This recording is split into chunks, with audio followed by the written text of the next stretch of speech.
Subscribe and share my channel Sudarsana. నమస్కారం. సుదర్శన YT ప్రేక్షకులకు స్వాగతం. శ్రీమద్ భగవద్గీత 17వ అధ్యాయము శ్రద్ధాత్రయ విభాగ యోగం నుండి శ్లోకములను నేర్చుకుందాం. ఓం శ్రీకృష్ణ పరబ్రహ్మణే నమః. శ్రీ గురుభ్యో నమః. శ్రీమద్ భగవద్గీత 17వ అధ్యాయము శ్రద్ధాత్రయ విభాగ యోగము. 2వ శ్లోకము.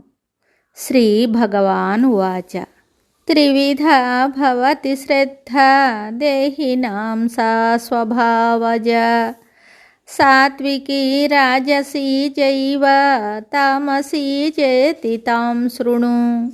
త్రివిధా భవతి శ్రద్ధా దేహినాం సా స్వభావజ సాత్వికీ రాజసీ చైవ తామసీ చేతి తాం శృణు.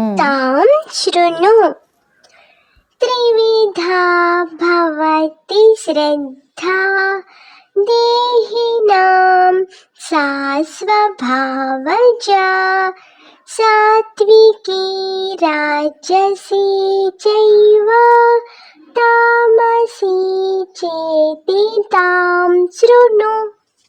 ఈ శ్లోకమునకు భావము శ్రీ భగవానుడు చెప్తున్నాడు.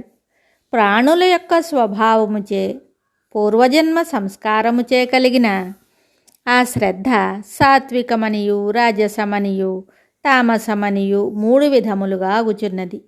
దానిని గూర్చి వినుము. సా స్వభావజ అని చెప్పుట వలన పూర్వజన్మ సంస్కారము వలన జన్మాంతర వాసనా ప్రాబల్యము వలన అట్టి శ్రద్ధ వారి యందు స్వభావముగానే జనించునని భావము. శుభం. శ్రీమద్ భగవద్గీత తరువాయి భాగంలో మళ్ళీ కలుద్దాం. నమస్కారం. Subscribe and share my channel Sudarshana.